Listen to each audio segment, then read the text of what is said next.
नमस्कार दोस्तों, संधि हम लोग पढ़ रहे थे।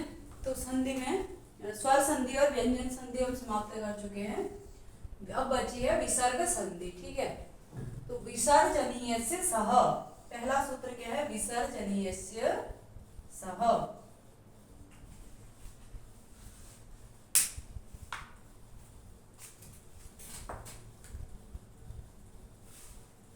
ये सूत्र क्या कहता है? खरी, खर परे होने पर विसर्जनीयस्य सह, विसर्ग का क्या हो जाता है? स हो जाता है। खर परे होने पर विसर्ग का स हो जाता है। विष्णु प्लस त्राता क्या हो जाएगा? विसर्ग का स हो जाएगा। विष्णुस त्राता,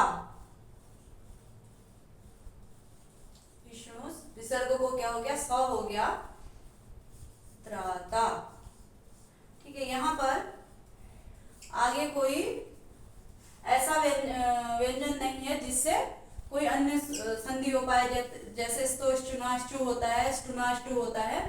तो कोई भी ऐसा व्यंजन नहीं है जिससे ष्टुत्व ष्टुत्व संधि हो जाए। तो स ऐसा का ऐसा ही रहेगा। विसर्जनीयस्य सह, विष्णु प्लस त्राता, विष्णु त्राता। अगला है वा सरी। वा का मतलब हम जानते हैं, वा क्या होता है? विकल्प। विसर्जनीयस्य सह की अनुवृत्ति आ जाएगी वा सरी। सर परे होने पर, खर परे होने पर तो क्या होगा? खर परे होने पर विसर्ग को नित्य स हो जाएगा, दंत स नित्य हो जाएगा। लेकिन सर परे होने पर, सर प्रत्याहार में कौन कौन से वर्ण आते हैं? स, तीन प्रकार के जो स होते हैं, ये परे होने पर विसर्ग का क्या होता है?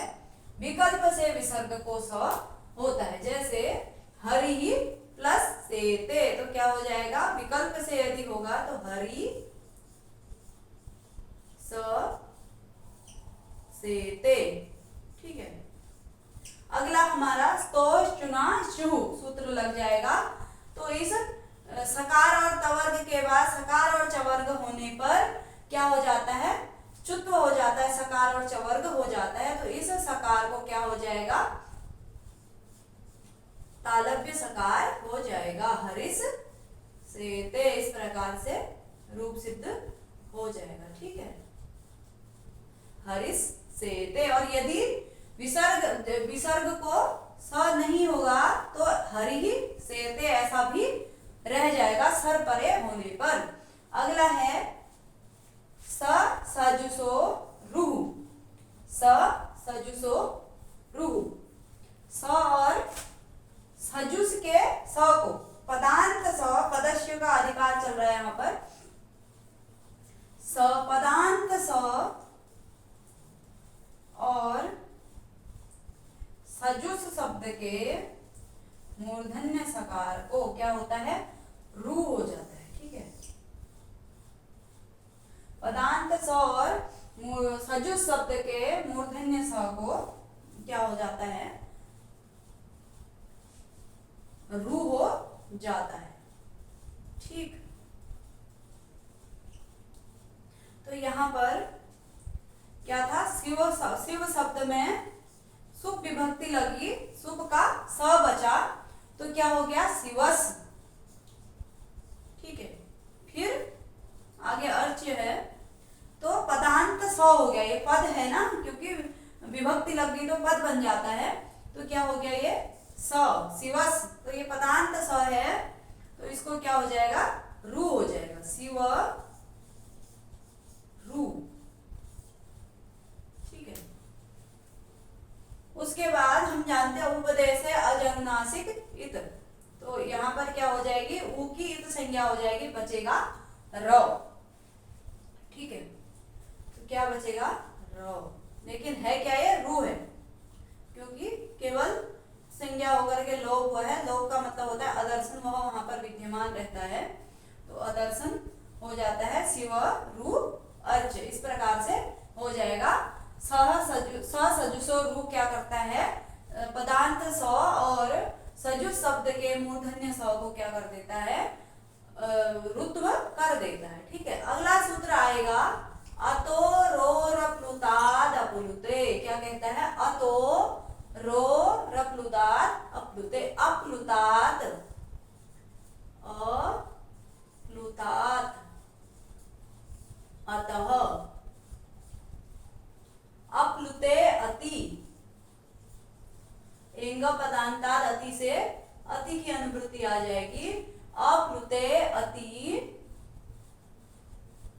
क्या हो जाएगा, रू को ऊ हो जाएगा। ठीक है, क्या हो जाएगा, रू को ऊ हो जाएगा। अतो रो रप्लुतात् अप्लुते, इस सूत्र से अप्लुत, अप्लुत यानी कि प्लुत भिन्न ह्रस्व आकार के परे, अतो आकार, अत मतलब आकार, तपरः तत्कालस्य सूत्र हमने पढ़ा है, तो केवल ह्रस्व आकार के पीछे लगाया तो केवल ह्रस्व आकार होगा। अप्लुत से भिन्न यानी कि जो प्लुत ना हो, न प्लुत इति अप्लुत, अप्लुत आकार के परे यदि क्या हो, रू हो, तो रू को क्या हो जाता है, ऊ हो जाता है। क्या होता है, ऊ हो जाता है। शर्त यह है कि पर में अप्लुत अ होना चाहिए, पर में भी क्या होना चाहिए, अप्लुत अ होना चाहिए। ठीक है, अब यहाँ पर हमारा क्या है, शिव, तो शिव का क्या है, व में जो अ लगा है वो जो है वो प्लस ओ, तो क्या हो जाएगा, शिव, आगे रू है और पर में क्या है, अप्लुत अ है, क्या है, अप्लुत अ है, तो उसको क्या हो जाएगा, रू को क्या हो जाएगा, ऊ हो जाएगा। तो थोड़ा सा मिटा करके हम यहाँ पर इसको बनाएंगे।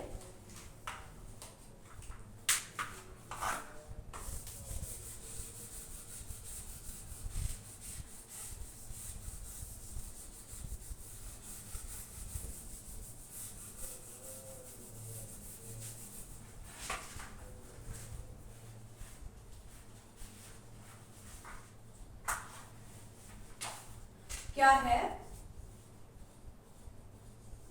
शिव प्लस पर में क्या है, रू है, रू का र भी बचा तो रू ही माना जाएगा, रू है, और पर में अर्च, क्या है, अप्लुत, इधर भी क्या होना चाहिए, अप्लुत के परे रू होना चाहिए, अप्लुत अ के परे रू होना चाहिए, और पर में भी अप्लुत अ होना चाहिए, तो रू को क्या हो जाएगा, ऊ हो जाएगा। तो यहाँ पर क्या होगा, शिव प्लस ऊ प्लस अर्च। ठीक है, अब हम स्वर संधि पढ़ते हुए आए हैं, तो स्वर संधि में हमने क्या सीखा है, आद गुणः अवर्णात्, यहाँ पर क्या है, अ है, वो में क्या लगा है, अ है, आद गुणः, अवर्ण के परे अच होने पर क्या हो जाता है, गुण हो जाता है। तो ये क्या है, ऊ, तो क्या है, अवर्ण के परे, अ के परे ऊ है, तो अ और ऊ मिला करके क्या हो जाएगा, ओ हो जाएगा। तो शिवो प्लस अर्च। उसके बाद उसी स्वर संधि में हमने एक चीज और पढ़ा, वो क्या पढ़ा, एंग पदांताद अति, एंग पदांताद दति। ठीक है, एंग ए ओ के परे, पदांत ए ओ के परे अत होने पर यानी कि अवर्ण होने पर, ह्रस्व अवर्ण होने पर क्या होता है, पूर्व रूप हो जाता है। तो शिवो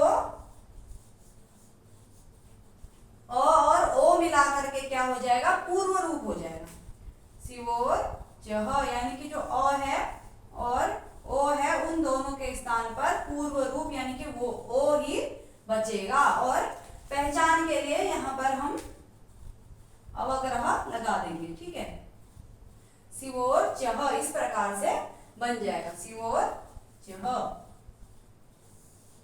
तो अगला है हसी च, अतोरोप्लुताद, अतोरोप्लुताद हसी परे, हस परे होने पर भी क्या होगा, च मतलब भी, हस परे होने पर भी अप्लुताद अतः हसी च, अप्लुताद अप्लुत अ के परे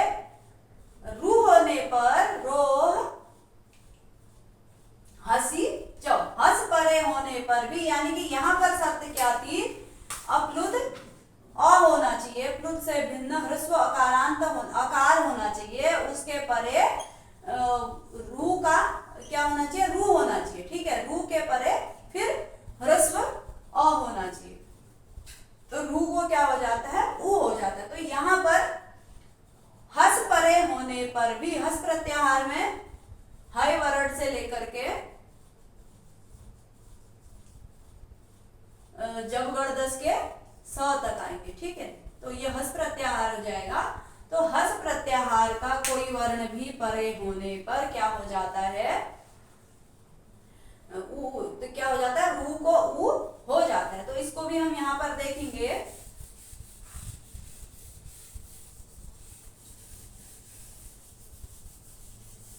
यहाँ पर क्या है, शिव शब्द था, उसका रू हुआ, सजुसो रू से रू हुआ, उसके बाद रू होने के बाद पर में क्या हो गया, वंध्य था। तो अब क्या हो गया, यहाँ पर अप्लुत और नहीं था। ठीक है, तो अतोरोप्लुताद अप्लुते सूत्र से नहीं हो पाएगा, तो हस प्रत्याहार का कोई वर्ण था, तो तब भी क्या हो जाएगा, इसको रू, स का क्या हो गया, रू हो गया, बचा र, तो इस रू को क्या हो जाएगा, ऊ हो जाएगा। ठीक है,